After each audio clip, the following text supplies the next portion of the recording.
আসসালামু আলাইকুম ওরহমতুল্লাহি ওবারাকাতুহ।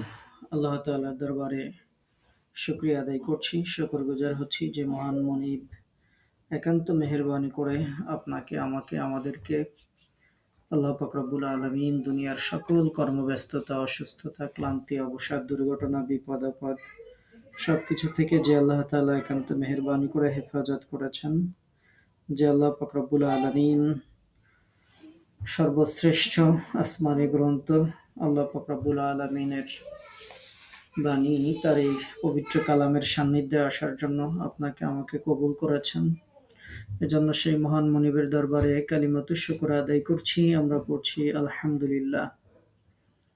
দরুদ ও সালাম জানাচ্ছি আমাদের প্রিয় নবী, যেই নবীর উপর আল্লাহ পাক রব্বুল আলামিন তার এই পবিত্র কালামকে অবতীর্ণ করেছিলেন, যে নবীর ওসিলায় আমরা হিদায়াতের আলোয় আমরা আমাদের হৃদয়কে আলোকিত করতে পেরেছি।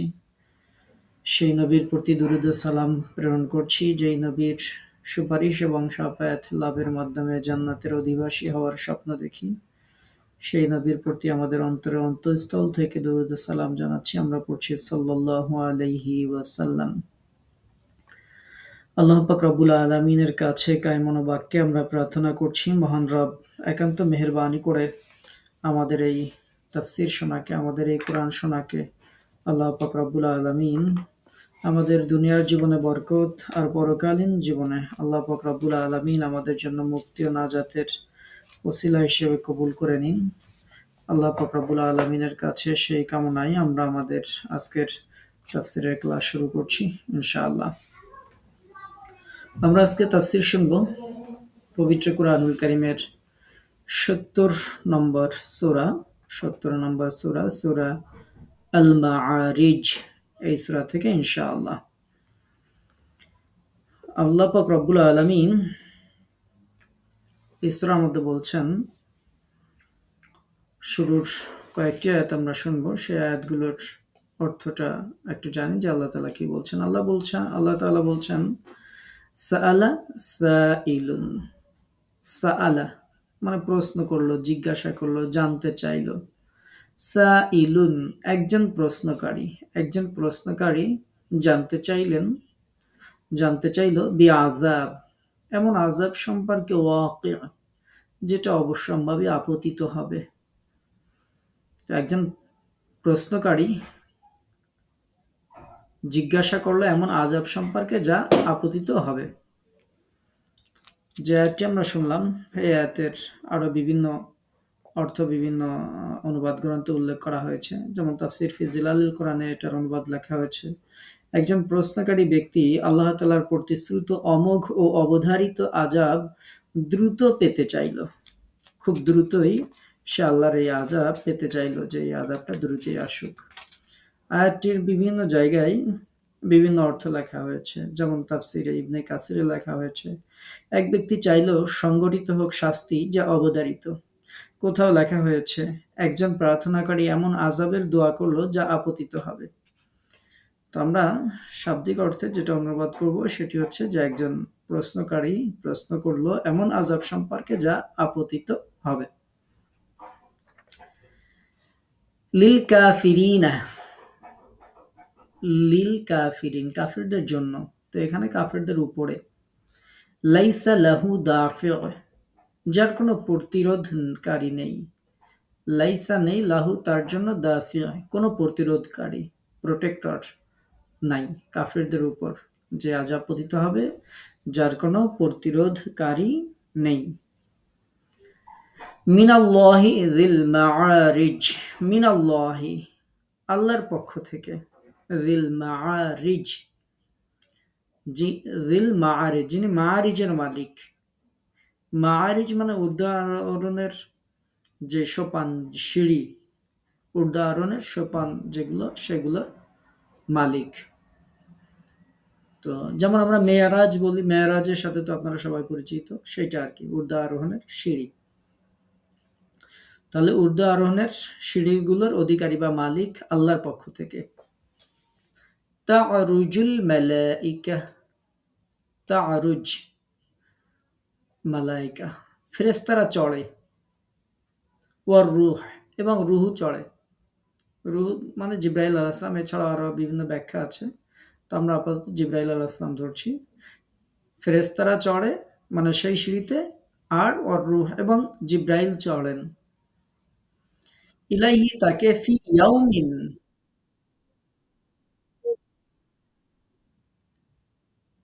আচ্ছা, বাকি যারা আছেন তারা কি শুনতে পাচ্ছেন?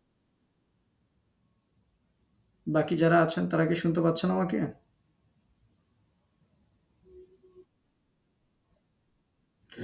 শোনা যাচ্ছে, ওটা আপনার ওইখানে কোনো সমস্যা থাকতে পারে, আপনার সাউন্ড সেটআপ ঠিক করেন।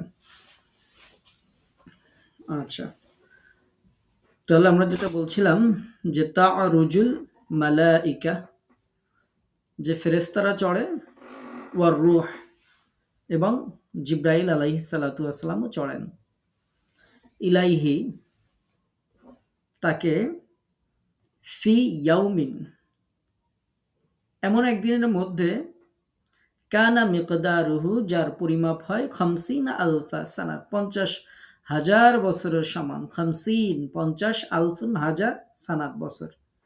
তো ফেরেশতা ও রূহগণ এমন একদিনে আল্লাহর পানে তারা এই সিঁড়ি চড়েন বা ঊর্ধ্বগামী হন যার পরিমাণ 50,000 বছর। তাহলে ফেরেশতা কুল এবং তাদের নেতা জিব্রাইল, যাকে এতে রূহ বলা হয়েছে, আল্লাহর দিকে আরোহণ করেন এমন একটি দিনে যার পরিমাণ 50,000 বছর।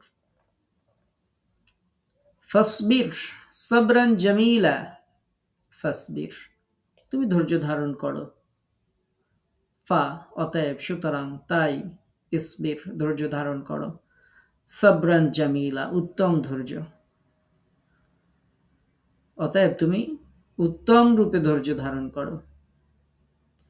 ইন্নাহুম নিশ্চয়ই তারা, ইয়ারাউনাহু উহাকে দেখে, বাঈদা অনেক দূরে, বহু দূরে। তারা তো এটিকে সুদূর পরাহত মনে করে। তারা তো, অর্থাৎ কাফেররা, তাদের উপর যে আযাবের কথা আল্লাহ তাআলা বলছেন, এই অবধারিত আযাবকে একটা দূরের ব্যাপার হিসেবেই তারা দেখতে পায়।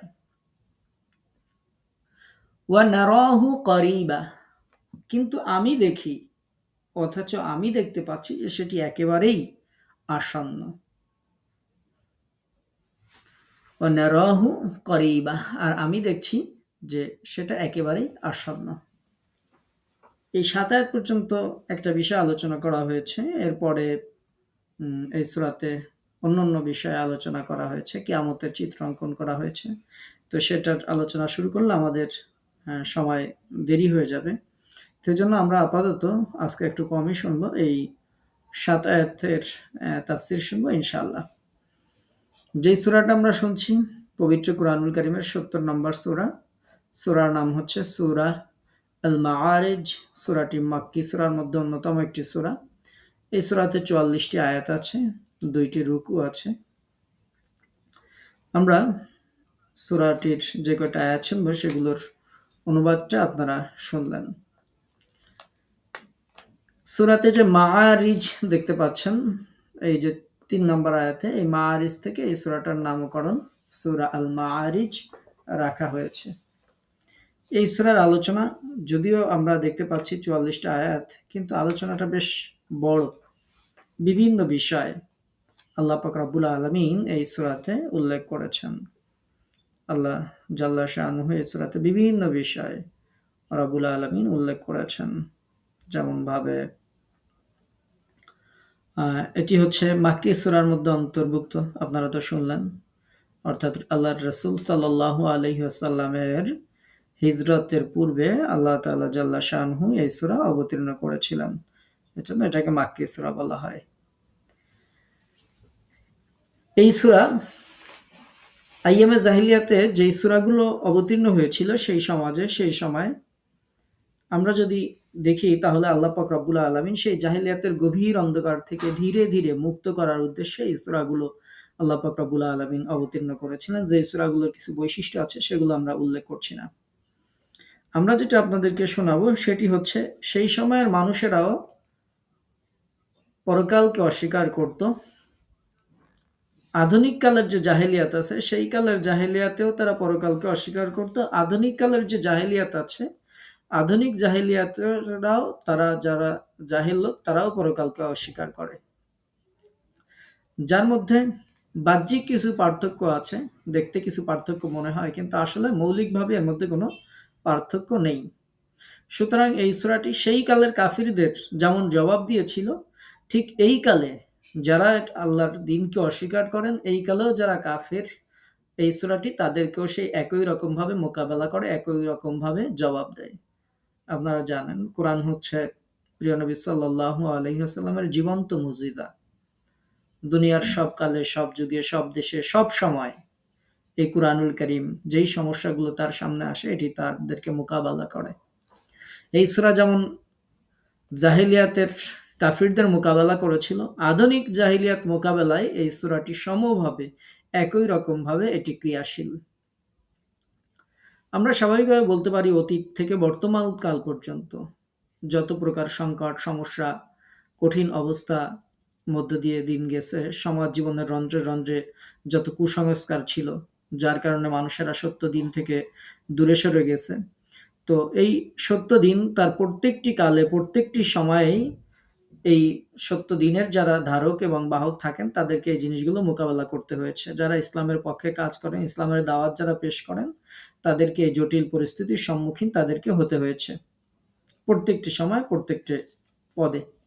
এই সূরা আমাদেরকে শিক্ষা দেয় যে এরকম কোনো অবস্থায় যদি আমরা থাকি, তাহলে আমাদের ঈমানের উপর দৃঢ়ভাবে টিকে থাকতে হবে এবং সে অনুযায়ী আমল করার জন্য মজবুত ইচ্ছাশক্তির প্রয়োজন হবে। এটি হবে এক ধরনের পাগলামি, যে হবে তার রবের জন্য পাগল, যার ফলশ্রুতিতে সে তার লক্ষ্যে অধিষ্ঠিত না হওয়া পর্যন্ত সে পাগল প্রায় থাকবে। অর্থাৎ আল্লাহর পক্ষ থেকে ক্ষমার সন্তুষ্টি লাভ না করা পর্যন্ত, তার জীবনের লক্ষ্য যেটা, সেইটা না অর্জন করা পর্যন্ত সে যাবতীয় দুঃখ, কষ্ট, বাধা, বিগ্রহ যা কিছু আসবে, সবকিছু তার কাছে কোনো কিছুই মনে হবে না। তার দিলটা থাকবে ঈমানে পরিপূর্ণ, একটা দিল নিয়ে সে সমভাবে দ্বীনের জন্য কাজ করে যাবে। সূরার প্রথম অংশ যেটুকু আমরা শুনলাম, এটুকুর ব্যাপারে বললাম। এছাড়া এই সূরাতে আরো বিভিন্ন আলোচ্য বিষয় আছে, কিয়ামতের বর্ণনা উপস্থাপন করা হয়েছে, ফেরেশতাগণের কার্যাবলী উল্লেখ করা হয়েছে, বিভিন্ন বিষয়ে এই সূরাতে উল্লেখ করা হয়েছে। আমরা ইনশাআল্লাহ সামনে দেখতে পাবো, সামনের এই আলোচনাগুলো আসবে, এজন্য আমি আজকেই বলছি না। আমরা যেই সূরাটি শুনলাম, সূরার নামটি শুনলেন, এখানে প্রথমে একজন ব্যক্তির কথা বলা হয়েছে। একজন প্রশ্নকারী প্রশ্ন করলেন অবশ্যম্ভাবী আযাব সম্পর্কে। সেই প্রশ্নকারী ব্যক্তির নাম ছিল নদর ইবনে হারেস। কোথাও তার নাম লেখা আছে নজর ইবনে হারেস, নাম একই। আরবিতে দোয়াত, তো এর জন্য যারা দোয়াতকে অন্তর্যমত উচ্চারণ করেন, তারা নজর ইবনে হারেস লেখেন ওনার নাম, আর যারা দোয়াদের মতো উচ্চারণ করেন, তারা নদর ইবনে হারেস লেখেন। এজন্য আপনারা তাফসীর গ্রন্থগুলো পড়তে গেলে ওই ব্যক্তির নাম পাবেন নজর ইবনে হারেস, অথবা কোথাও দেখবেন তার নাম লেখা আছে নদর ইবনে হারেস। সূরার শুরুতে সাআলা সাইলুন বলা হয়েছে। সাআলা, সাআলা শব্দটি কখন ব্যবহার করা হয়? যখন কোনো তথ্য অনুসন্ধান করা হয়, জিজ্ঞাসা করা হয়, তখন এই শব্দটি ব্যবহার করা হয়। এবং তার সাথে আগে দেখবেন একটা শব্দ থাকে আন, মানে এই বিষয় সম্পর্কে সাআলা, জিজ্ঞেস করা হয়েছে। আন একটা অব্যয় এর শুরুতে থাকে। তো সেই হিসেবে যদি আমরা এটার অর্থ ধরি, তাহলে তাদেরকে যে আযাব সম্পর্কে অবগত করা হয়েছে, সেই আযাব কার উপর অপতিত হবে, এটি তারা প্রশ্ন করত। আর আল্লাহ পাক রব্বুল আলামিন এই প্রশ্নের জবাব দিয়েছেন ২ নম্বর আয়াতে, লিল কাফিরিন, এই আযাব হবে কাফেরদের জন্য, কাফেরদের উপরে। আল্লাহ তাআলা সেটার জবাব দিয়েছেন। এটা হচ্ছে এর একটা ব্যাখ্যা। অধিকাংশ মুফাসসিরিনে কেরামগণ এখানে বলেছেন, এর পরে দেখেন বি আযাবিন ওয়াকি, একটা বা অব্যয় ব্যবহৃত হয়েছে, তো যার কারণে অর্থ হবে যে দাবি করা, চাওয়া। তারা চাইতো যেই আযাবের কথা শোনাও, এই আযাব কখন আসবে, আযাব আসুক। এজন্য একটা অনুবাদে আমি আপনাদেরকে শুনেছি যে তারা দোয়া করতো এই আযাব আসুক, এরকম দোয়া করতো। তো এটার পাওয়া যায়, এই বা অক্ষর থাকার কারণে এরকম ব্যাখ্যা করেছেন। আর যিনি এই আযাব কামনা করেছেন, তার নামটা তো বলে দিলাম, নজর ইবনে হারেস হচ্ছে তার নাম। তিনি এই আযাবটা চেয়েছিলেন, যেটার ব্যাপারে বিভিন্ন হাদিস গ্রন্থে উল্লেখ আছে। সে কোরআন এবং রাসূলুল্লাহ সাল্লাল্লাহু আলাইহি ওয়াসাল্লামের প্রতি মিথ্যারোপ করতে গিয়ে ধৃষ্টতা সহকারে আল্লাহ তাআলার কাছে আযাব চেয়েছিল, যে আযাব আসুক, এরকম চেয়েছিল। এছাড়াও কোরআন মাজিদে আরো অনেক স্থানে মক্কার কাফেরদের এই চ্যালেঞ্জের কথা আপনারা যদি পড়েন তাহলে পরতে পরতে পেয়ে যাবেন, যে তারা বলতো যে আপনি আমাদেরকে যে আযাবের ভয় দেখাচ্ছেন তা কেন আপনি নিয়ে আসছেন না, যেই আযাবের ভয় দেখান সেই আযাব কেন আনেন না। সূরা ইউনুস যখন আপনারা পড়বেন ৪৬ থেকে ৪৮ আয়াত পর্যন্ত, সেখানে এরকম বর্ণনা পাবেন। সূরা আম্বিয়া যখন তেলাওয়াত করবেন ৩৬ থেকে ৪১ নম্বর আয়াত, তার মধ্যে আপনারা এই বর্ণনাগুলো পাবেন। সূরা নামল যখন পড়বেন ৬৭ থেকে ৭২ নম্বর আয়াতের মধ্যে এরকম বর্ণনা পাবেন। সূরা সাবা যখন তেলাওয়াত করবেন ২৬ থেকে ৩০ নম্বর আয়াতের মধ্যে এই বর্ণনাগুলো আছে। সূরা ইয়াসিন যখন তেলাওয়াত করবেন ৪৫ থেকে ৫২ নম্বর আয়াতের মধ্যে এরকম বর্ণনা আছে। সূরা মুলুক যখন তেলাওয়াত করবেন ২৪ থেকে ২৭ নম্বর আয়াতের মধ্যে এরকম বর্ণনা আছে, যে কাফেররা বলতো যে আপনি যে আযাবের ভয় দেখান তা কেন নিয়ে আসছেন না। এরকম ভাবে রাসূলুল্লাহ সাল্লাল্লাহু আলাইহি ওয়াসাল্লামকে চ্যালেঞ্জ করত। তো আমরা কিয়ামতের সেই ভয়াবহ আযাব যেটি আসবে সেটির ব্যাপারে আমরা শুনলাম, যে তারা এটা বলতো যে কেন আপনি নিয়ে আসেন না। সূরা হাজ থেকে আপনাদেরকে শোনাই, যেমন ভাবে আল্লাহ পাক রব্বুল আলামিন উল্লেখ করছেন, ওয়া ইস্তাজিলুনাকা বিল আযাব ওয়া লা ইউখলিফাল্লাহু ওয়া'দাহ। তারা তোমাকে শাস্তি ত্বরান্বিত করতে বলে, অথচ আল্লাহ তার প্রতিশ্রুতি কখনোই ভঙ্গ করে না। তারা চায় যে তুমি যে আযাবের কথা আমাদেরকে শোনাও, এত দেরি করার কি আছে, নিয়ে আসো না তোমার আযাব। এরকম তুচ্ছ তাচ্ছিল্যের সহায়তায় তারা এই কথা বলতো। তো আল্লাহ পাক রব্বুল আলামিনের পক্ষ থেকে জবাব দিচ্ছেন সেটি অবশ্যই আসবে, তার আযাব ওর উপর অবশ্যই আসবে। নির্ধারিত যে সময় আছে সেই সময়ে আসবে, সেই সময় আর এটাকে কেউ রদ করতে পারবে না। দাফে বলা হয়েছে, লাইসা লাহু দাফে, কোনো প্রতিরোধকারী থাকবে না। ইবনে আব্বাস রাদিয়াল্লাহু তাআলা আনহু থেকে ইমাম আল আউফি রাহিমাহুল্লাহ সাআলা সাইলুন বিআযাবিন ওয়াকি' আয়াত সম্পর্কে বর্ণনা করেছেন যে এখানে কাফিরদের শাস্তি প্রদান করার ব্যাপারে প্রশ্ন করার কথা বলা হয়েছে, যে সেটি তাদের উপর অবশ্যই অপতিত হবে। এরপরে সাআলা সাইলুন এটার ব্যাপারে আরো বিভিন্ন তাফসীর আছে। ইমাম মুজাহিদ রাহিমাহুল্লাহ বর্ণনা করছেন যে এক ব্যক্তি বিচারের শাস্তি ত্বরান্বিত করার জন্য কিয়ামত দিবসে অনুরোধ করবে। তার মতে এটা এই দুনিয়ার এই ঘটনার সাথে না, কিয়ামতের দিনে এক ব্যক্তি বলবে যে হে আল্লাহ তাড়াতাড়ি বিচার ফয়সালা করে ফেলো, এরকম বলবে। তো যেমন ভাবে পবিত্র কুরআনুল কারীমে সূরা আনফাল ৩২ নম্বর আয়াতে উল্লেখ করা হয়েছে, হে আল্লাহ, এই কুরআন যদি আপনার পক্ষ থেকে সত্যই হয়ে থাকে তাহলে আকাশ থেকে আমাদের উপর প্রস্তর বর্ষণ করুন, অথবা আমাদের উপর কঠিন পীড়াদায়ক শাস্তি আপনি এনে দিন। এরকম ভাবে তারা বিভিন্ন রকমের কথা তারা বলতো। যদি কোরআন সত্যই হবে তাহলে আকাশ থেকে পাথর আমাদের উপর বর্ষণ করেন, অথবা কোনো শাস্তি আনে আমাদেরকে দেখান। তো তাদের ব্যাপারে বলা হয়েছে এটা ওয়াকি', এটা অবধারিত, এটা আসবে, নির্ধারিত সময়ে আসবে, তখন আর এটার প্রতিরোধকারী কেউ থাকবে না। এটি উল্লেখ করা হয়েছে যে এই আযাব দুনিয়াতে কিংবা আখেরাতে কিংবা উভয় জাহানে এটা তাদের জন্য অবধারিত। কিন্তু দুনিয়া হোক আর আখেরাত হোক আর যেই সময় হোক না কেন, যখন এই আযাব তাদের উপর আসবে তখন এটা প্রতিরোধ করার আর কারো সাধ্য থাকবে না। আল্লাহর পক্ষ থেকে যখন আসবে তখন এটা আর প্রতিরোধ করার কেউ থাকবে না। আমরা এটাই জানলাম ২ নম্বর আয়াতে, এর কোনো প্রতিরোধকারী থাকবে না। আল্লাহর যখন আযাব আসে আল্লাহ তাআলা ছাড় দেন কিন্তু ছেড়ে দেন না। যখন তার আযাব আসে তখন এই পৃথিবীর কোনো শক্তি আর তাকে বাঁচাইতে পারে না। মানুষেরা আল্লাহর আযাব থেকে বাঁচার জন্য সব কৌশল সবকিছু অবলম্বন করে, কিন্তু সেই কৌশলটাই বাদ থেকে যায় যেই কৌশলে তার পতন হবে, যেই রাস্তা দিয়ে তার পতন আসবে। এই পৃথিবীতে যুগে যুগে যারা স্বৈরাচার, যারা জালিম, যারা আল্লাহদ্রোহী যারা ছিল, তারা তাদের পতনের সব রাস্তাগুলো বন্ধ করে, যা কিছু করা দরকার। কিন্তু ঠিক সেই রাস্তাটাই খোলা থেকে যায় যে রাস্তা দিয়ে তার পতন আসবে। এবং আল্লাহ পাক রব্বুল আলামিন যুগে যুগে তাদের দৃষ্টান্ত উপস্থাপন করেছেন। এবং এটা যেমন দুনিয়াতে তাদের উপর আসবে এই শাস্তি, পরকালেও তাদের উপর এই শাস্তি আসবে। উভয় জগতেই তাদের উপর এই শাস্তি আসবে। এই শাস্তি আসবে কার পক্ষ থেকে? মিনাল্লাহ, আল্লাহর পক্ষ থেকে। সেই আল্লাহর পরিচয় দেওয়া হচ্ছে জিল মাআরিজ, যেই আল্লাহ সোপান সময়ের অধিকারী। এবার আসেন আমরা এই সূরার যে মাআরিজ শব্দ আছে সেই মাআরিজ সম্পর্কে একটু জানি।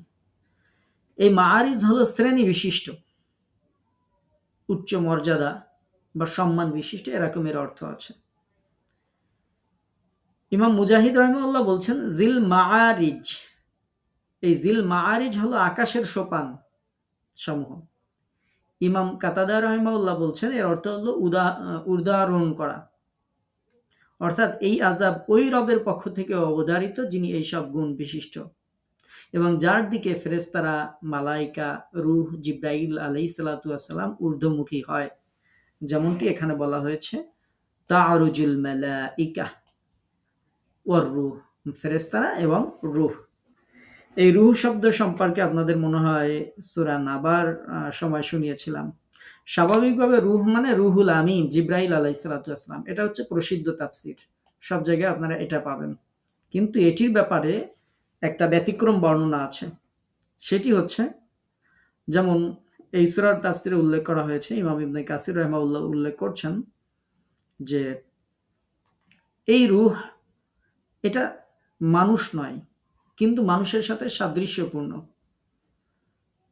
যেমনভাবে যে আয়াতের তাফসীরে এটা উল্লেখ করা হয়েছে আরো এক জায়গায়, ইয়াউমা ইয়াকুমুর রূহু ওয়াল মালাইকা সাফফান লা ইয়াতাকাল্লামুনা ইল্লা মান আযিনা লাহুর রহমান, যে কিয়ামতের দিন রূহ এবং ফেরেশতারা সারিবদ্ধভাবে দাঁড়ায় থাকবে।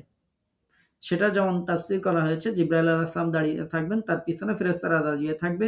ঠিক একই রকম ভাবে সেটার তাফসীরে উল্লেখ করা হয়েছে রূহ হচ্ছে আল্লাহর এক অন্যতম এক ধরনের সৃষ্টি যাদের সম্পর্কে আমাদের পরিচয় নেই, যেটার ব্যাপারে এই তাফসীরে উল্লেখ করা হয়েছে যে এই রূহ হচ্ছে মানুষ না, কিন্তু মানুষের মতো, মানুষের সাথে সাদৃশ্যপূর্ণ, এরকম আল্লাহর একটি সৃষ্টি জীব। তো সেটাও হতে পারে। আবার আমরা যেটা অর্থ করছি যে ওয়ার রূহ মানে হচ্ছে জিবরাইল আলাইহিস সালাতু ওয়াস সালাম, আমরা এটার অর্থই প্রসিদ্ধ, এটার তাফসীরই প্রসিদ্ধ, আমরা এটাই ধরবো, এটাই মনে রাখবো যে ফেরেশতারা এবং জিবরাইল আলাইহিস সালাতু ওয়াস সালাম তার দিকে ঊর্ধ্বগমন করেন, উপরের দিকে ওঠেন। এই উঠাটা হচ্ছেন ফি ইয়াউমিন, এমন একদিনে। হ্যাঁ, আর ফেরেশতারা যে উপরের দিকে ওঠেন এটা তো বিভিন্ন সময় ফেরেশতারা উপরের দিকে ওঠেন। রুহু, আমাদের রুহুও উপরের দিকে ওঠে, যেটা ব্যাপারে বিভিন্ন বর্ণনা আপনারা জানেন যে এটার কেউ কেউ বলেছেন এই রুহ দ্বারা আদম সন্তানের রুহও উদ্দেশ্য হতে পারে, কারণ আদম সন্তানের রুহ এটা তো কবজ হওয়ার পর আকাশের দিকে উঠে যায়। তো বিশেষ করে যারা আল্লাহর প্রিয় বান্দা, যাদের রুহ পবিত্র থাকে, এই পবিত্রগুলো নিয়ে, রুহগুলো নিয়ে ফেরেশতারা আকাশের একটার পর একটা স্তর তারা অতিক্রম করতে থাকেন এবং শেষ পর্যন্ত সপ্ত আকাশের উপরে তারা উঠে যান। এজন্য এটার একটা তাফসীরে উল্লেখ করা হয়েছে যে এই রুহ হচ্ছে মানুষের রুহ হতে পারে। এরপরে বলা হচ্ছে ফি ইয়াউমিন, এমন একদিনে কানা মিকদারুহু 50 আলফা সানা, যেই দিনের দৈর্ঘ্য হবে 50,000 বছর। তো এই দিন কোন দিন? এই দিন হচ্ছে কিয়ামতের যে দিন, সেই দিনের কথা বলা হয়েছে যে সেই দিনের দৈর্ঘ্য হবে 50,000 বছর। এটার ব্যাপারে বিভিন্ন ব্যাখ্যা আছে, আমরা কয়েকটা শুনি। আমি আপনাদেরকে এটা সম্পর্কে একটা ঘটনাও শোনাবো, একটা হাদিসও শোনাবো, যেখানে একটা ঘটনা বর্ণিত আছে, সেটিও শোনাবো ইনশাআল্লাহ, আল্লাহ তাআলা যদি তৌফিক দেন। তার আগে একটু শোনাই যে আয়াতের এই অর্থ নির্ধারণে কয়েকটি মতামত আছে। যেমন ইমাম মুজাহিদ রাহিমাহুল্লাহ বলছেন এখানে 50,000 বলে আরশ থেকে সর্বনিম্ন জমিনের যে দূরত্ব সেটা বোঝানো হয়েছে, কিয়ামতের দিনের পরিমাপ বোঝানো হয়নি। এটি একটি তাফসীর। 2 নম্বর তাফসীর হচ্ছে ইকরামা রাহিমাহুল্লাহ বলছেন যে এখানে দুনিয়ার জীবনের পরিমাপ বোঝানো হয়েছে। 3 নম্বর ব্যাখ্যা হচ্ছে মুহাম্মদ ইবনে কাব বলছেন যে এখানে দুনিয়া এবং আখিরাতের মধ্যবর্তী যে সময় সেটা 50,000 বছর, সেটা বোঝানো হয়েছে। 4 নম্বর যেটা আমরা তাফসীর করব, অধিকাংশ মুফাসসিরের মতে এখানে কিয়ামত দিবসের পরিমাপ বোঝানো হয়েছে, কিয়ামত দিনের দৈর্ঘ্য বোঝানো হয়েছে, যে কিয়ামতের দিনটা কত বড় সেটি বোঝানো হয়েছে। তাহলে 4টা ব্যাখ্যা আমরা জানলাম। উল্লেখিত আযাব সেই দিনে সংঘটিত হবে যেই দিনের পরিমাণ হবে 50,000 বছর, আর এই মতটির পক্ষে বিভিন্ন হাদিস প্রমাণ বহন করে। বিভিন্ন হাদিসে কিয়ামতের এই পরিমাণকে 50,000 বছর বলে বর্ণনা করা হয়েছে। যেমন জাকাত প্রদানকারীদেরকে শাস্তির মেয়াদ বর্ণনা যেসব হাদিস রয়েছে সেখানে উল্লেখ করা হয়েছে তার এই শাস্তি চলতে থাকবে এমন এক দিনে যার পরিমাণ হবে 50,000 বছর। এরপর তার ভাগ্য নির্ধারণ করা হবে, হয় সে জান্নাতের দিকে যাবে, না হয় সে জাহান্নামের দিকে যাবে। সহিহ মুসলিমে ইমাম মুসলিম রাহিমাহুল্লাহ উল্লেখ করছেন, তারপরে সুনানে আবু দাউদে ইমাম আবু দাউদ রাহিমাহুল্লাহ উল্লেখ করছেন, সুনাইনে নাসাইতে আছে, মুসনাদে আহমদে আছে, বিভিন্ন হাদিস গ্রন্থে এরকম হাদিস রয়েছে যে দিনের ব্যাপ্তি দাঁড়াবে 50,000 বছর। যেমন ভাবে আরেকটি হাদিসে বলা হয়েছে, যেমন ইয়াউমা ইয়াকুমুন নাসু লিরাব্বিল আলামিন, যেদিন দাঁড়াবে সমস্ত মানুষ সৃষ্টিকুলের রবের সামনে। সূরা মুতাফফিফিনের মধ্যে আপনারা এই আয়াত পড়ে থাকেন। তো এই আয়াতের তাফসিরে রাসূলুল্লাহ সাল্লাল্লাহু আলাইহি ওয়াসাল্লাম বলছেন যে তা হবে এমন একদিনে যার পরিমাণ হবে 50,000 বছর এবং তাদের কান পর্যন্ত ঘামে ডুবে থাকবে। অর্থাৎ হিসাব নিকাশের যেই দিন আমাদেরকে আল্লাহর সামনে দাঁড়াতে হবে সেই দিন 50,000 বছর সমান হবে। মানুষেরা ঘামের মধ্যে ডুবে থাকবে।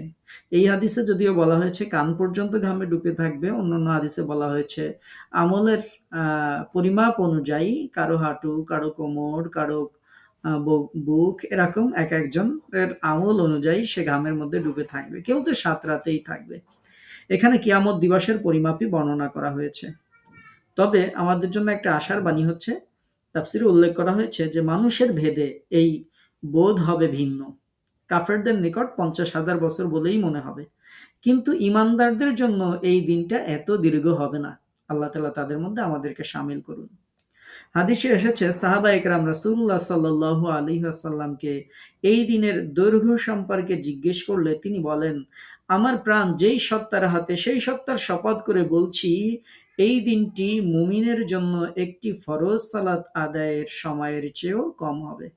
এক ওয়াক্ত ফরজ সালাত যারা আপনারা দুনিয়াতে সালাত আদায় করছেন, আপনাদের এক ওয়াক্ত ফরজ সালাত আদায় করতে যতটুকু সময় লাগে, কিয়ামতের এই দিন যদিও 50,000 বছরের সমান, কিন্তু আপনারা যারা সালাত আদায় করেন, আল্লাহ পাক রব্বুল আলামিন ইহসান করে, দয়া করে, অনুগ্রহ করে, মেহেরবানি করে আল্লাহ পাক রব্বুল আলামিন এই দিনকে আপনাদের জন্য, আমাদের জন্য ইনশাআল্লাহ এক ওয়াক্ত ফরজ নামাজের সময়ের মতো করে দিবেন। অন্য একটি হাদিস আছে যেটি মুস্তাদরাকে হাকিমে উল্লেখ করা হয়েছে যে এই দিনটি মুমিনের জন্য জোহর ও আসরের মধ্যবর্তী সময়ের মতো হবে। আমরা যে জোহরের সালাত আদায় করে আসর পর্যন্ত অপেক্ষা করি, এই যে সময়টুকু, এই দিনটা যদিও 50,000 বছর, কিন্তু মুমিনদের জন্য আল্লাহ তাআলা এতটুকু সময় বানিয়ে দিবেন। কিয়ামত দিবসের দৈর্ঘ্য 1000 বছর হবে না 50,000 বছর হবে, এবার আসি দ্বিতীয় আলোচনায়। কারণ হচ্ছে আলোচ্য আয়াত যেটি আমরা এখানে মার্কিং করে রেখেছি, এই আয়াতে বলা হয়েছে 50,000 বছর। অথচ আমি যদি আপনাদেরকে শোনাই পবিত্র কুরআনুল কারীমের অন্য জায়গায়, বিশেষ করে সূরা আস-সাজদাহ এর 5 নম্বর আয়াত যদি আপনারা পড়েন, সেখানে দেখবেন যে আল্লাহ পাক রব্বুল আলামিন বলছেন, আল্লাহ তাআলা কাজকর্ম পরিচালনা করে আকাশ থেকে পৃথিবী পর্যন্ত, অতঃপর তার দিকে ঊর্ধ্বগমন করেন এমন একদিনে যা তোমাদের হিসাব অনুযায়ী 1000 বছরের সমান হবে। তাহলে আরেকটা আয়াত পাইলাম যে আয়াতে বলা হয়েছে 1000 বছর, আর আমরা যে আয়াত পড়ছি এই আয়াতে বলা হচ্ছে 50,000 বছর। তাহলে একটা বৈপরীত্য আছে মনে হলো, দুই রকম বক্তব্য হয়ে গেল। তো এই উপরোক্ত বক্তব্যের জবাব হচ্ছে, যে হাদিসগুলো আপনাদেরকে আমরা শোনাইলাম, সেই হাদিসগুলোর মধ্য দিয়ে আমরা বুঝতে পারি যে সেই হাদিসগুলো যেগুলো আপনাদেরকে শোনালাম, যেখানে আল্লাহ রাসূল বলেছেন এক ওয়াক্ত ফরজ সালাত পড়ার মতো সময় অথবা জোহর থেকে আসর পর্যন্ত সময়, সেই হাদিসের দিকে যদি তাকাই এটার জবাব পেয়ে যাব। জবাবটা হচ্ছে কেমন, যে সেই দিনের দৈর্ঘ্য বিভিন্ন দলের দিক দিয়ে বিভিন্ন রকম হবে, অর্থাৎ এক এক দলের কাছে এক এক রকম মনে হবে। কাফেরদের জন্য 50,000 বছরই মনে হবে, মুমিনদের জন্য এক সালাতের অক্তের সমান মনে হবে। তাদের মাঝখানের কাফেরদের যে বিভিন্ন দল থাকবে, অস্থিরতা, সুখ, তাদের অনুযায়ী কারো কারো কাছে এটা 1000 বছরের মতো মনে হতে পারে। কেমন, যেমন অস্থিরতা, সুখ, স্বাচ্ছন্দ্যের সময় দীর্ঘ এবং খাটো হওয়া যেমন প্রসিদ্ধ, সুবিদিত। যেমন আপনি খুব কষ্টে আছেন, আপনার কোনো টেনশনে আছেন, অথবা আপনি অসুস্থ আছেন, রোগ যন্ত্রণায়, মনে করেন আপনার দাঁতে যন্ত্রণা শুরু হয়েছে, অথবা রাতে ঘুমিয়ে আছেন, মাথায় প্রচন্ড ব্যথা করছে, তখন দেখবেন আপনার রাত আর শেষ হয় না, রাত মনে হয় আর শেষ হয় না, বছর চলে যায়, দিন চলে যায়, মাস চলে যায়। আর যেই দিন আপনি খুব রিল্যাক্স মোডে ঘুমিয়ে থাকেন, খুব সুন্দর একটা ঘুম নেন, ক্লান্ত শ্লান্ত শরীর নিয়ে একেবারে সুন্দর এলিয়ে দেন, কখন ফজরের ওয়াক্ত হয়ে যায়, ফজরের আজান হয়ে যায়, তাও আপনি টের পান না। একেবারে মনে হলো এই তো না ঘুমালাম, আর এই তো না এর মধ্যে উঠার সময় হয়ে গেল, এর মধ্যে ফজরের আজান দিয়েই দিল। আপনি একই ব্যক্তি, যেদিন কষ্টের সময় থাকেন সেই দিন দিনটা আপনার কাছে যেতে চায় না, ঘন্টা মিনিট যেতে চায় না, রাতটা দীর্ঘ মনে হয়, ১ ঘন্টা সময় আপনার কাছে একদিন মনে হয়, যন্ত্রণা যদি বেশি হয় ১ ঘন্টা আপনার কাছে একদিনের মতো মনে হয়, কষ্ট আর সহ্য হয় না। আবার যখন আপনি খুব স্বাচ্ছন্দ্য থাকেন, আরামে থাকেন, টেনশন ফ্রি থাকেন, সুন্দর একটা মুড নিয়ে আপনি থাকেন, সেই সময় সুখের সময়গুলো কোন ফাঁক দিয়ে যেন চলে যায়। তো এরকম ভাবে যেহেতু কাফেররা এই আযাবের মধ্যে থাকবে, সুতরাং তাদের কাছে এটা ৫০,০০০ বছরই মনে হবে। আর আল্লাহর রহমতে ইনশাআল্লাহ আপনি আমি আল্লাহ পাক রব্বুল আলামিন যখন আমাদেরকে ক্ষমা করে দেবেন, আরশের ছায়ায় যখন আমাদের রব আমাদেরকে স্থান দেবেন, যখন আমাদের মধ্যে কোনো অস্থিরতা থাকবে না, কোনো কষ্ট থাকবে না, সেই দিন আমাদের কাছে এটা অনেক কম সময় মনে হবে। যেটি প্রিয় নবী সাল্লাল্লাহু আলাইহি ওয়াসাল্লাম হাদিসের মধ্যে বলছেন যে সেই দিনটি হবে মুমিনদের জন্য এক ওয়াক্ত সালাতের সমান, অথবা জোহর থেকে আসরের সালাতের যে মধ্যবর্তী সময়টুকু, এইটুকু সময় হবে, যেই সময় ৫০,০০০ বছরের সময় কিন্তু মুমিনদের কাছে এইটুকু সময় মনে হবে। তাহলে আর যেই আয়াতটি আপনাদেরকে শুনাইলাম সূরা আশ-সাজদা থেকে, এই আয়াতে ১,০০০ বছরের যে মানে কথা বলা আছে, সেটার আবারও কোনো ব্যাখ্যায় কোনো মুফাসসির বলেছেন যে এই আয়াতে পার্থিব একদিন বোঝানো হয়েছে, যেখানে জিব্রাইল এবং ফেরেশতাগণ আকাশ থেকে পৃথিবীতে এবং পৃথিবী থেকে আকাশে যেই দিনে যাতায়াত করেন, এই দীর্ঘ পথ অতিক্রম করেন, যা মানুষ যদি অতিক্রম করত তাহলে তাদের ১,০০০ বছর লাগতো, কিন্তু ফেরেশতারা এই দূরত্ব খুব অল্প সময়ে অতিক্রম করেন। সেই হিসেবে বলা যায় সূরা মাআরিজে বর্ণিত ৫০,০০০ বছর সময় কিয়ামতের দিনের সাথে সংশ্লিষ্ট, যা পার্থিব দিন অপেক্ষা অনেক বড় হবে। অর্থাৎ আমরা যে আয়াতটি তাফসীর শুনছি ৪ নম্বর আয়াত, সেই ৪ নম্বর আয়াতে যে খামসিনা আলফা সানা যেটা বোঝানো হয়েছে যে ৫০,০০০ বছর, এটাই অধিকাংশ তাফসীরকারকের মতে এটাই সঠিক যে কিয়ামতের দিন এই ৫০,০০০ বছরের সময় হবে। এর দৈর্ঘ্য এবং সংক্ষিপ্ততা বিভিন্ন লোকের জন্য তাদের অবস্থা অনুযায়ী বিভিন্ন রূপ অনুভূত হবে। সুতরাং এই আয়াতগুলোর মাঝে আর কোনো বৈপরীত্য থাকে না। যেমনটি আমি আপনাদেরকে উদাহরণ দিয়েই দেখায় দিলাম যে আপনার কাছেই ১ ঘন্টা সময়, কোনোদিন যেদিন আপনি খুব সুন্দর টেনশন ফ্রি থাকেন, রিল্যাক্স মুডে ভালো একটা আনন্দজনক কাজ করছেন, সেই দিন খুব দ্রুত চলে যায়। যেই দিন আপনি রোগ যন্ত্রণায় কাতরাচ্ছেন, সেই দিন আর আপনার ১ ঘন্টা যেতে চায় না, সেই দিন ১ ঘন্টা ১০ ঘন্টা ২৪ ঘন্টা ৪৮ ঘন্টার মতো মনে হয়। তো এটা ঠিক একই রকম কিয়ামতের এই দিনটি ৫০,০০০ বছর মনে হবে তাদের কাছে। ইনশাআল্লাহ আমাদের কাছে আল্লাহ রাসূল যেটা বলেছেন এক ওয়াক্ত সালাতের মতো বা জোহর থেকে আসর সালাতের মধ্যবর্তী এই সময়টুকুর মতো মনে হবে। আল্লাহ তাআলা তাদের মধ্যে মেহেরবানি করে আপনাকে, আমাকে, আমাদের সকলকে কবুল করে নিন। আমরা পড়ছি আমিন। এবার আপনাদেরকে একটা ঘটনা শোনাতে চেয়েছিলাম, যে এই আয়াতের সাথে সম্পৃক্ত একটা ঘটনা আপনাদেরকে শোনাই। যে ঘটনাগুলো যেটি উল্লেখ করছি, এটি সচরাচর আমরা শুনে থাকি না। এটি মুসনাদে আহমদে, এরপরে ইমাম আবু দাউদ রাহিমাহুল্লাহ উল্লেখ করছেন তার হাদিস গ্রন্থে, এরপরে ইমাম নাসাই রাহিমাহুল্লাহ উল্লেখ করছেন বিভিন্ন হাদিস গ্রন্থে ঘটনাটি পাওয়া যায়। ঘটনাটি হচ্ছে ইমাম আহমদ রহিমাহুল্লাহ আবু উমার আল গাদানি রহিমাহুল্লাহ থেকে বর্ণনা করছেন যে তিনি বলছেন, আমি আবু হুরায়রা রাদিয়াল্লাহু তাআলা আনহুর সাথে বসা ছিলাম।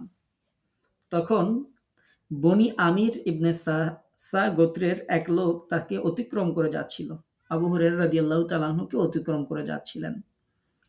বলা হলো এই লোকটি বনি আমির গোত্রের সবচেয়ে ধনশালী ব্যক্তি।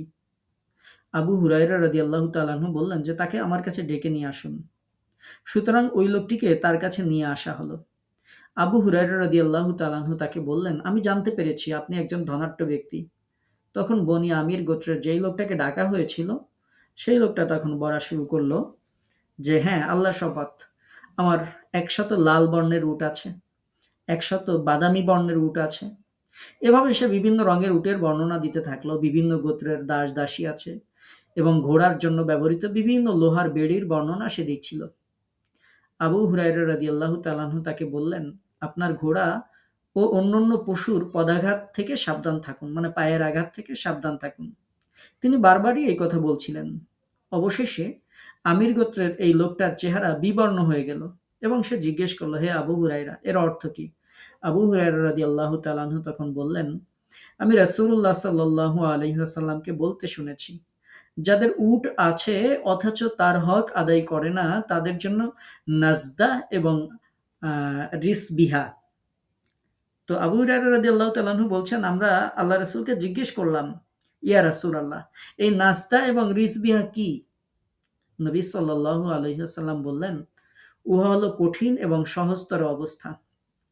কিয়ামতের দিন তাদেরকে, অর্থাৎ তাদের পশুগুলিকে পূর্বের তুলনায় আরো বেশি শক্তিশালী, মোটা তাজা করে উপস্থিত করা হবে এবং তারা সংখ্যায় হবে অনেক এবং তারা হবে হিংস্র।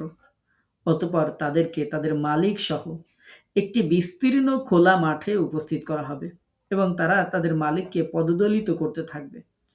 যখন ওই দলের শেষ পশুটির পদদলন করা শেষ হয়ে যাবে, তখন প্রথমটি আবার শুরু করবে।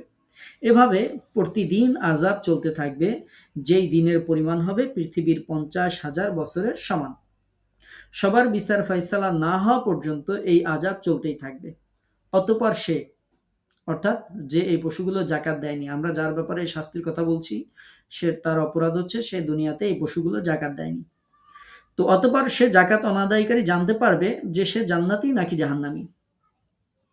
এরপরে এই হাদিসে উল্লেখ করা হয়েছে, আবু হুরায়রা রাদিয়াল্লাহু তাআলা আনহু বলছেন যে কোনো ব্যক্তি যদি গরু থাকে এবং পৃথিবীতে তার সুসময়ে কিংবা দুঃসময়ে উহার জাকাত যদি সে না দেয়, তাহলে তার গরুর সংখ্যাও কিয়ামত দিবসে আরো বাড়িয়ে দেওয়া হবে, মোটা তাজা করা হবে, হিংস্র করা হবে। অতঃপর ওইগুলোকে ওর মালিককে সহ একটি বিস্তীর্ণ খোলা মাঠে নিয়ে যাওয়া হবে। অতঃপর ওরা ওদের মালিককে তাদের খুর দ্বারা আঘাত করতে থাকবে এবং তাদের শিং দ্বারাও আঘাত করতে থাকবে। ওইগুলির মধ্যে এমন একটি গরুও থাকবে না যার শিং থাকবে না, আবার না তাদের কারো শিং বাঁকা থাকবে। এভাবে প্রতিদিন আযাব চলতে থাকবে, যেই দিনের পরিমাণ হচ্ছে পৃথিবীর 50,000 বছরের সমান। সবার বিচার ফয়সালা না হওয়া পর্যন্ত এই আযাব চলতে থাকবে। অতঃপর সেই জাকাত অনাদায়কারী ব্যক্তি জানতে পারবে সে জান্নাতি নাকি জাহান্নামী। এরপর এই হাদিসে উল্লেখ করা হয়েছে, কোনো ব্যক্তি যদি ছাগল থাকে কোনো ব্যক্তির এবং পৃথিবীতে তার সুসময়ে কিংবা দুঃসময়ে সে যদি তার জাকাত না দিয়ে থাকে, তাহলে তার ছাগলের সংখ্যাও কিয়ামত দিবসে আরো বাড়িয়ে দেওয়া হবে, মোটা তাজা করা হবে এবং সংখ্যাও বাড়িয়ে দেওয়া হবে, মোটা তাজা করা হবে এবং সেগুলোকে হিংস্র করা হবে। অতঃপর ওগুলোকে ওর মালিককে সহ একটি বিস্তীর্ণ খোলা মাঠে নিয়ে যাওয়া হবে। তারপর ওরা ওদের মালিককে ওদের খুর দ্বারা আঘাত করতে থাকবে এবং তাদের শিং দ্বারাও আঘাত করতে থাকবে। ওইগুলির মধ্যে এমন একটি ছাগলও থাকবে না যার শিং থাকবে না, আর না তাদের শিং বাঁকা থাকবে। এভাবে প্রতিদিন আযাব চলতে থাকবে, যেই দিনের পরিমাণ হবে পৃথিবীর 50,000 বছরের সমান। সবার বিচারের ফয়সালা না হওয়া পর্যন্ত এই আযাব চলতেই থাকবে। অতঃপর সে জাকাত অনাদায়কারী ব্যক্তি জানতে পারবে সে জান্নাতি নাকি জাহান্নামী।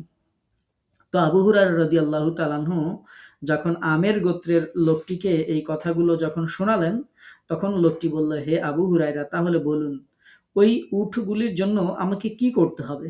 আবু হুরায়রা রাদিয়াল্লাহু তাআলা আনহু বললেন, তা হলো এই যে আপনার মূল্যবান উটকে জাকাত হিসেবে প্রদান করবেন। যে উট সবচেয়ে বেশি দুধ দেয় তা অন্যদেরকে ধার দিবেন। উটে চড়ার যে গদি সেটা মানুষ চাইলে ধার দিবেন, তা মানুষকে ধার দিবেন। পান করার জন্য উটের দুধ মানুষকে হাদিয়া দিবেন। প্রজননের জন্য নর উটকে ধার দিবেন। যেই হাদিসটি বিভিন্ন হাদিস গ্রন্থে এটি উল্লেখ করা হয়েছে। তো এই হাদিসের মূল যে বক্তব্যের কারণে আমরা উল্লেখ করছি সেটি হচ্ছে যে কিয়ামতের এই দিনটি হবে 50,000 বছরের সমান। যেমনভাবে মুসনাদে আহমদে আরো একটি হাদিস আবু হুরায়রা রাদিয়াল্লাহু তাআলা আনহু থেকে উল্লেখ করা হয়েছে, নবী সাল্লাল্লাহু আলাইহি ওয়াসাল্লাম বলেছেন, স্বর্ণ ও রৌপ্য পুঞ্জীবিতকারী যে ব্যক্তি ওগুলির হক আদায় করে না, ওগুলি দ্বারা পাত তৈরি করা হবে এবং তা জাহান্নামের অগ্নিতে উত্তপ্ত করা হবে এবং তা দ্বারা তার ললাট, পার্শ্বদেশ, তারপরে পৃষ্ঠদেশে দাগ লাগিয়ে দেওয়া হবে। শেষ পর্যন্ত আল্লাহ তাআলা স্বীয় বান্দাদের মধ্যে ফয়সালা করবেন এমন একদিনে যা হবে 50,000 বছরের সমান। এই শাস্তি চলতেই থাকবে যতদিন বিচার কাজ শেষ না হয়। অতঃপর সে তার পথ দেখে নেবে, জান্নাতের পথ অথবা জাহান্নামের পথ। এরপর উটের ও বকরির বর্ণনা করা হয়েছে, যেমনটি আমরা আগের হাদিসে শুনলাম। এরকম বর্ণনা এরপরের হাদিসগুলোতে করা হয়েছে। তাহলে এই হাদিস থেকে আমরা আরো একটি বিষয় শিক্ষণীয়, সেটি হচ্ছে যাদের স্বর্ণ আছে এটি কিন্তু আপনাদের জাকাত দিতে হবে। সামনে রমজান মাস আছে, আমরা এটি নিয়ে যদি এর মধ্যে আলোচনা হয় তাহলে তো আলোচনা করব।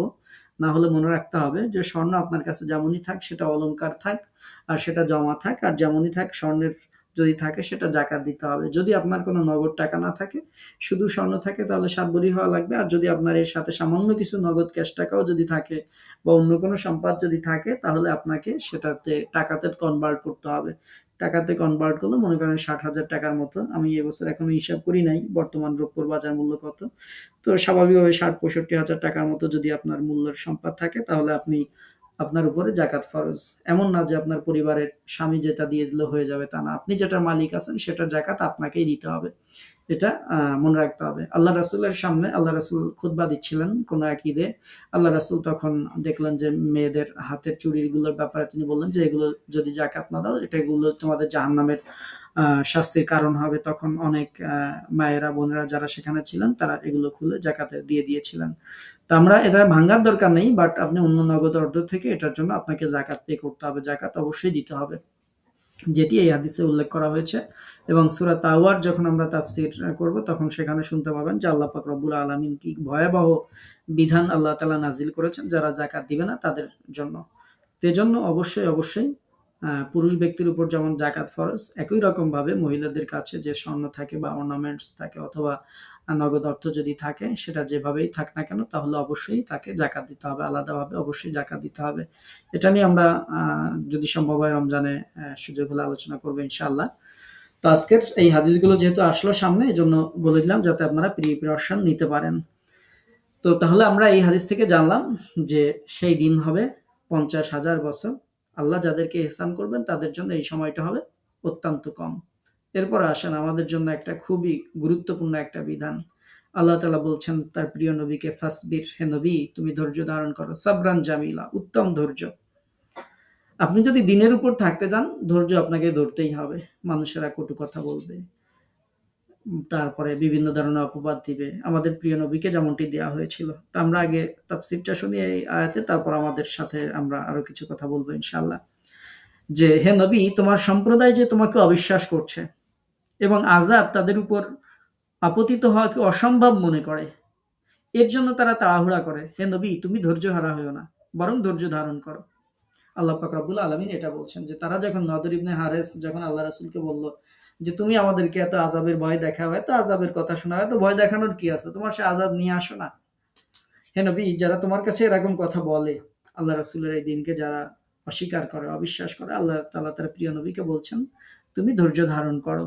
আল্লাহ সুবহানাহু ওয়া তাআলা বলছেন, যেমনভাবে সূরা শুরা যদি পড়েন, এই সূরার 18 নম্বর আয়াতে দেখবেন আল্লাহ তাআলা বলছেন, "যারা কিয়ামতকে বিশ্বাস করে না, তারাই এটা ত্বরান্বিত করতে চায়। আর যারা বিশ্বাস করে তারা ওকে ভয় করে এবং জানে যে ওটা সত্য।" এজন্যই আল্লাহ তাআলা এখানে বলছেন, তারা ওই দিনকে মনে করে সুদূর, কিন্তু আমি দেখছি এটা আসন্ন, খুবই কাছে। ইন্নাহুম ইয়ারাউনাহু বাঈদা। তারা দেখে যে ওই দিন অনেক দূর। কিয়ামত তো এখনো বহু দেরি আছে। আমরা মনে করি আমরা এখনো পৃথিবীতে বাঁচবো, ছেলে-মেয়ে হবে, বিয়ে-শাদী দিব, এরপরে বিভিন্ন কিছু হবে, বার্ধক্য হবে, তারপরে মারা যাব, কবরে সুদীর্ঘকাল থাকবো। তারপরেই না কিয়ামত, এখনো কতই না কত দূর। আল্লাহ পাক রব্বুল আলামিন বলছে, ইন্নাহুম ইয়ারাউনাহু বাঈদা, যে তারা এটাকে সুদূর পরাহত মনে করে, যে এটা অনেক দূর, তারা এটা মনে করে। কিন্তু আল্লাহ পাক রব্বুল আলামিন বলছেন, ওয়া নারাহু করিবা, আমি দেখছি যেটা খুব কাছেই, এটা খুব নিকটেই। তারা মনে করে বহু দূরে, কিন্তু আমি দেখছি যে এটা নিশ্চিত খুবই কাছে। যেমনভাবে আমরা আমাদের তাফসীর ক্লাসে আপনাদেরকে একটা উদাহরণ বিভিন্ন সময় আমরা বলে থাকি যে, আমরা যে ঘুমিয়ে থাকি, যদি ঘুম ভাঙে তাইলে না আপনার আমার সকাল হয়। যদি আমাদের ঘুম না ভাঙে তাহলেই তো আমাদের পরকাল শুরু হয়ে যাবে। দেখবেন মাঝে, মাঝে রাতের বেলায় খারাপ লাগে। মাঝে আমার একদিন হয়েছিল প্রেশার বেড়ে অবস্থা খারাপ। মনে হচ্ছিল যে হয়তো এখনই মারা যাবো এরকম। তো যদি সেই রাতে আর না উঠতে পারতাম তাহলে আমার পরকাল শুরু। মানে আপনার আমাদের প্রত্যেকেরই। যদি ঘুম ভাঙে তাইলে না আমাদের সকাল হয়। যদি ঘুম না ভাঙে তাহলেই আমাদের পরকাল শুরু হয়ে যায়। অথচ আমরা যখন সুস্থ থাকি আমরা মনে করি এটা কত পরে, কত পরেই না হবে। আমাদের মৃত্যুর সাথে, সাথে আমাদের পরকালের কার্যক্রম শুরু হয়ে যাবে। প্রিয় নবী বলেছেন, ব্যক্তি যদি সৎ ব্যক্তি হয়, তাহলে তাকে যখন কবরের মধ্যে রাখা হবে, কবরুহু রাউযাতুম মিন রিয়াজিল জান্নাহ, আল্লাহ পাক রব্বুল আলামিন কবরটার মধ্যে জান্নাতের ডেকোরেশন করে দেবেন। ব্যক্তি যদি বদকার হয় তাহলে হুফরাতুম মিন হুফারিন নার, কবরটা জাহান্নামের জ্বলন্ত অগ্নিপিণ্ডে রূপান্তরিত হয়ে যাবে। তো সেটির ব্যাপারে যেহেতু আমাদের আলোচনা না, সেহেতু সেই সম্পর্কে আরো আল্লাহ রাসূল বিভিন্ন হাদিস বলছেন, সেগুলো উল্লেখ করছি না। যদি কখনো সেই আয়াতগুলো আসে তাহলে সেই হাদিসগুলো আপনাদেরকে শোনাবো। তো আল্লাহ পাক রব্বুল আলামিন বলছেন যে এটাকে তারা অনেক দূরে মনে করে, যে কিয়ামত তো অনেক দূরের বিষয়। আল্লাহ তাআলা বলছেন ওয়া নারাহু করিবা, এটা দূরের কোনো বিষয় না, এটা খুব কাছেই, আপনার আমার কাছে। আজকে যদি আপনি আমি মারা যাই, কালকে সকাল হতে হতেই মানুষেরা আমাদেরকে কবরের মধ্যে রেখে দিবে, আমাদের কিয়ামতের কাজ শুরু হয়ে যাবে। হিসাব নিকাশ বিচার ফয়সালা কিন্তু শুরু হয়ে যাবে। এটা খুব কাছেই, আমাদের কাছেই, এটা দূরের কোনো কিছুই না। তো কারণ হচ্ছে, এরপরে ২ নম্বর যে ব্যাখ্যা যেটি বলবো সেটি হচ্ছে, কিয়ামত অবশ্যম্ভাবী, আকস্মিকভাবে কিয়ামত এসে পড়বে, আযাব আপতিত হবে। কারণ এর কোনো সঠিক সময় তো আমরা জানি না। এর সময় শুধুমাত্র আল্লাহই জানেন। সুতরাং যার আগমনে কোনো সন্দেহ এবং সংশয় নেই, তার আগমন নিকটবর্তী মনে করা হয়ে থাকে এবং এসে পড়ার ব্যাপারে ভয় থাকে, ত্রাস থাকে যে আজকে যদি মারা যায় তাহলে কি হবে? আর সেটা তো অবশ্যই আসবে। এবং কিয়ামতের দিন, আগের সূরায় আমরা যে সূরা হাক্কা শুনেছি, সেখানে আফসোসের কথা, কিয়ামতের চিত্র উপস্থাপন করা হয়েছে। এই সূরাতেও আগামী দিন ৮ নম্বর আয়াত থেকে সেই কিয়ামতের চিত্র উপস্থাপন করা হয়েছে, আমরা শুনবো ইনশাআল্লাহ।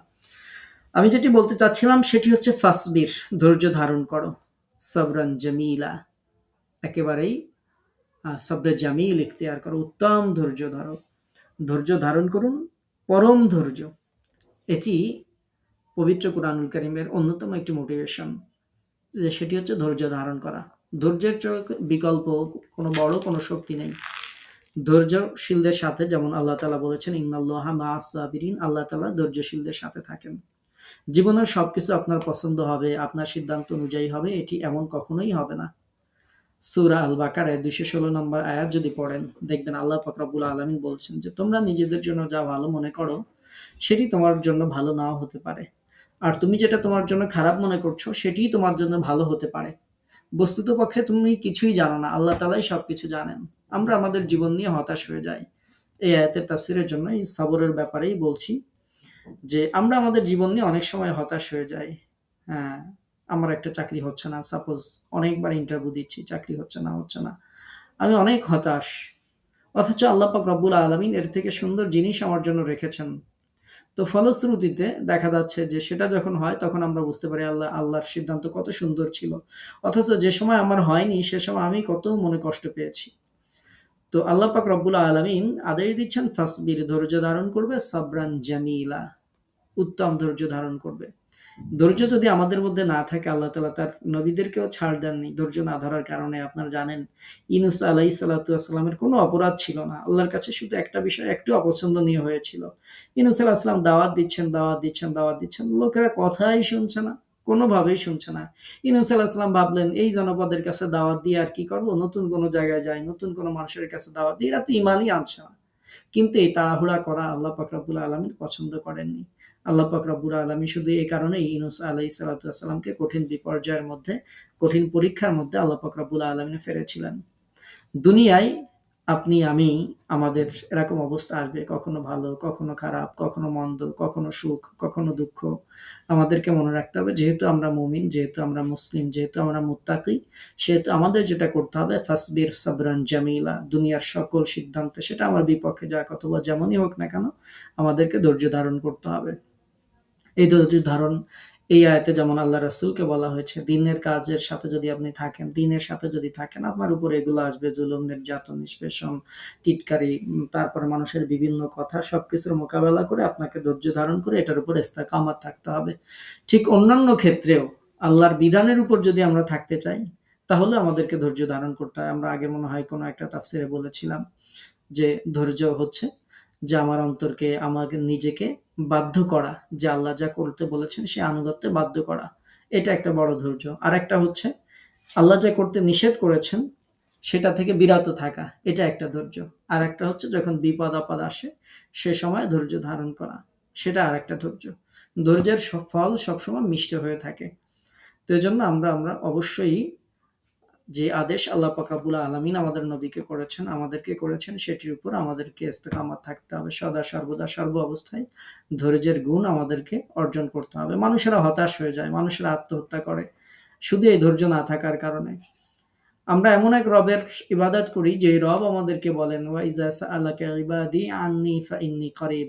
যদি তোমার কাছে মানুষেরা জিজ্ঞেস করে যে আমি কোথায়, তুমি তাদেরকে বলে দাও আমি তাদের খুব নিকটেই আছি। তো যেই রব আপনার নিকটেই আছেন, আপনি কেন রবের সাথে কথা বলছেন না? আপনার সম্পর্ক হবে এই দুনিয়ার কোনো মানুষের কাছে না।